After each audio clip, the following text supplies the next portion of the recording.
కి సంబంధించినటువంటి అంశంలో వాళ్ళ నిర్లక్ష్యానికి నిలువెత్తు నిదర్శనం అని చెప్పుకోవాలి.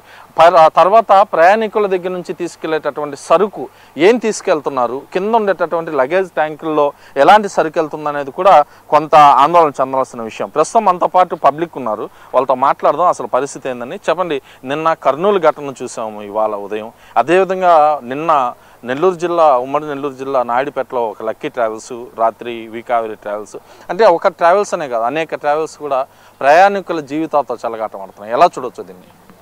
ఇవాళ ప్రైవేట్ ట్రావెల్స్ ఆగడాలకి అసలు హద్దులు లేని పరిస్థితి ఉంది.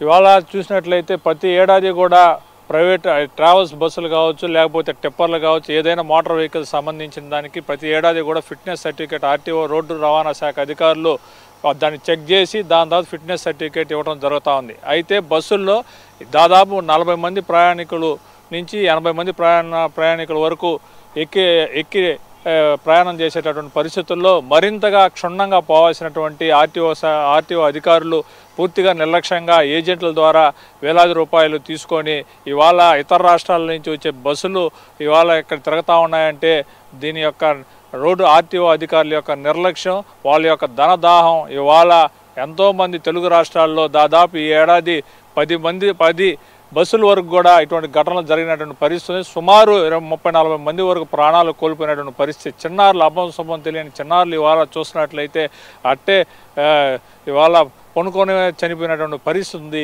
ఈ సవాళ్ళలాగా చూసి ఇవాళ చూసినట్లయితే చాలా బాధాకరంగా ఉందని చెప్పేసి కూడా మేము తెలియజేస్తాను. ఇప్పటికైనా సరే రాష్ట్ర ప్రభుత్వం కానీ అలాగే రోడ్డు రవాణా శాఖ అధికారులు ఎవరైతే ఉన్నారో వాళ్ళు ఎక్కడికక్కడ సంఘటన జరిగిన వెంటనే తనిఖీలు చేసి మళ్ళీ అనిపించుకొని మళ్ళీ వెళ్ళిపోవడం కాదు. ప్రతి ఏడాది ఖచ్చితంగా కూడా దానికి స్పెషల్ డ్రైవ్ ఏదైతే వెహికల్ చెకింగ్కి ప్రతి పోలీస్ స్టేషన్ పరిధిలో ఏ విధంగా జరుగుతుందో అదే విధంగా కూడా రోడ్డు రవాణా శాఖ అధికారులు ప్రతి స్టేషన్ పరిధిలో కూడా గ్రామ స్థాయి నుంచి ప్రతి దగ్గర కూడా తనిఖీ చేయాల్సినటువంటి పరిస్థితి ఉందని చెప్పేసి మేము తెలియజేస్తాం. మరొకటి ఏంటంటే ఓవర్ స్పీడ్. ఇవాళ ఆర్టీసీ బస్సులు ఇక్కడి నుంచి అమరావతికి పోవాలంటే 6 నుంచి 7 గంటలు పడతానన్న పరిస్థితి ఉంది. అదే నీకు ప్రైవేట్ ట్రావెల్స్లో కానీ అయితే నీకు 3 గంటల్లో తీసుకొచ్చి అక్కడ దించేటటువంటి పరిస్థితి ఉంది.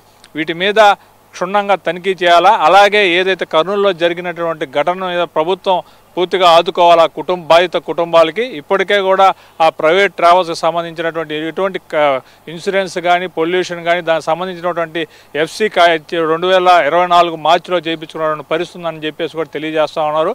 దీని మీద ప్రభుత్వం వెంటనే స్పందించి బాధిత కుటుంబాన్ని ఆదుకోవాలని చెప్పేసి మరింత క్షుణ్ణంగా కూడా రోడ్డు రవాణా శాఖ అధికారులకి ఉత్తర్వులు జారీ చేసి మరింత క్షుణ్ణంగా తనిఖీ చేయాలిగా మేము కోరుతా ఉన్నాం. అది చూడొచ్చు, విజువల్స్లో కూడా కొన్ని చూపించే ప్రయత్నం అయితే నేను చేస్తాను. మన కెమెరామెన్ కూడా దగ్గరికి తీసుకెళ్లే ప్రయత్నం అయితే చేస్తాను. ఇక్కడ ఒక ప్రైవేట్ ట్రావెల్స్ బస్సు చూస్తే కనుక ఈ ట్రావెల్స్ బస్సు ఒకసారి చూద్దాం, పరిస్థితి ఎంత దారుణంగా ఉందో చూడొచ్చు. ఈ వాహనానికి సంబంధించి డోర్ తీసుకుంటే డోర్ పూర్తిగా పగిలిపోయి ఉంది. హైడ్రాలిక్కి సంబంధించినటువంటి డోర్ ఇది. ఇంత దారుణంగా ఉంటే ఆర్టీఓకి సంబంధించినటువంటి అధికారులు ఏం చేస్తున్నారు అనేది మాత్రం వాళ్ళ నిర్లక్ష్యానికి నిలువెత్తు నిదర్శనం అని చెప్పుకోవాలి. అదేవిధంగా ఇక్కడ చూడొచ్చు మొత్తం కూడా ఈ వాహనాలకు సంబంధించి పూర్తిగా అధ్వానంగా చేరినటువంటి పరిస్థితి ఉంది. అయితే ఇక్కడ వచ్చేటటువంటి వాహన డ్రైవర్లు ఎవరైతే ఉంటారో ఒకరోజు రాత్రి అంతా వీళ్ళు డ్యూటీ చేయడం, పక్క రోజు ఇక్కడ పార్కింగ్ చేసినటువంటి చోట విశ్రాంతి తీసుకోవడం, మళ్ళీ ఇదే వాహనాన్ని ఈరోజు రాత్రి తిరిగి హైదరాబాదు ఇతర ప్రాంతాలకు పంపించడం. ఇదే విధంగా ఇప్పుడు వాహనాల్లో చూస్తే టైర్స్ వస్తున్నాయి. ఈ టైర్స్ అంతా కూడా అవసరమైతే ఏదైతే ఇక్కడ ఇటు బస్సులు ఉంటాయో ఆ బస్సులకి అవసరమైతే మార్చేటటువంటి పరిస్థితులు ఉంటాయి. ఇది కూడా చూస్తే బాగా అరిగిపోయినటువంటి టైర్స్. ఇంకా ఉన్నారు మనతో పాటు పబ్లిక్ మాట్లాడదాం. చెప్పండి, ఎలా తీసుకోవచ్చు ఈ ఘటనని? అంటే రిజిస్ట్రేషన్స్ చూసాం, ఇప్పుడు దగ్గర 20-25 బస్సులు ఉన్నాయి ఇక్కడ. ఈ బస్సులన్నీ ఒక్కటి కూడా ఆంధ్రప్రదేశ్కి సంబంధించి కానీ తెలంగాణకి సంబంధించి రిజిస్ట్రేషన్సే లేవు. ఎలా తీసుకోవచ్చు వీటన్నిటికీ ఖచ్చితంగా ప్రైవేటు బస్సుల యొక్క యాజమాన్యం ఎంతైతే బాధ్యత దీనిలో కారణం అవుతారో అలాగే ఈ ఆర్టీఓ అధికారులు కూడా అంతే కారణం అవ్వాలా. ఖచ్చితంగా వీళ్ళ మీద కఠిన చర్యలు తీసుకోవాలి. ఎందుకంటే వీళ్ళు ఎంత దీనికి బాధ్యత వహించాలో వాళ్ళు కూడా అంతే బాధ్యత వహించాలి. ఎందుకంటే ఎక్కేటటువంటి ప్రయాణికుడికి బస్సు ఫిట్నెస్ ఉందా, టైర్లు బాగున్నాయా, ఇంజిన్ బాగుందా, లేదంటే ఈ ఎమర్జెన్సీ ఎగ్జిట్ ఉందా, ఇవన్నీ కూడా ప్రయాణికులకు తెలియదు. ఇవన్నీ చూసుకోవాల్సిన బాధ్యత ఆర్టీఓలది.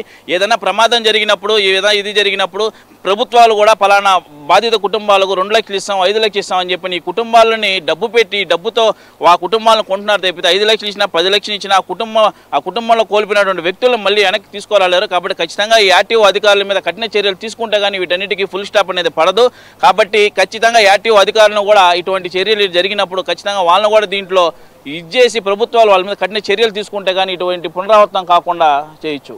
అయితే ఇది రిజిస్ట్రేషన్స్ చూడొచ్చు, ఏదైతే నాగాల్యాండ్ ఉన్నాయి, ఆంధ్రప్రదేశ్కి సంబంధించి లేవు, వీటిపైన ఎవరిది నిర్లక్ష్యం అంటారు?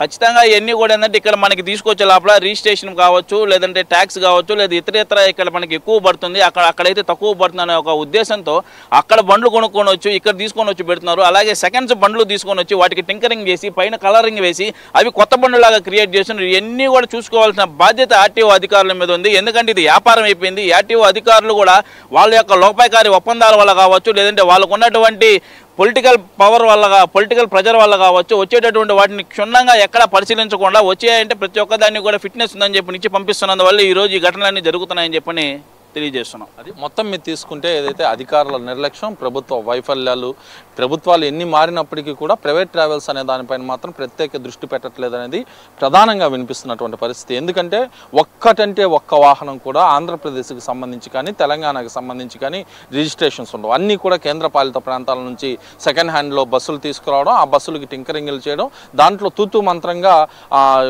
ఏదైతే అక్కడ ఉన్నటువంటి ఫెసిలిటీస్ ఏర్పాటు చేయడం, ప్రైవేటు ట్రావెల్స్ ఇష్టానుసారంగా తిరగడం, భారీ ఎత్తున వేగ నియంత్రణ లేకుండా రాత్రుల పూట జాతీయ రహదారులపై విచ్చలవిడిగా తిరగడం, ఇలాంటి పరిస్థితులే భారీగా వినిపిస్తున్నాయి. ఇప్పటికైనా సరే రాష్ట్ర ప్రభుత్వం ప్రత్యేక దృష్టి పెట్టి ప్రైవేట్ ట్రావెల్స్ వాహనాలపైన ప్రత్యేక డ్రైవ్ అయితే పెట్టాలని చెప్పి ప్రజలైతే డిమాండ్ చేస్తున్న పరిస్థితులు ప్రస్తుతం కనిపిస్తున్నాయి. వీడియో జర్నలిస్ట్ వంశీతో కలిసి మురళీకృష్ణ, 99 టీవీ.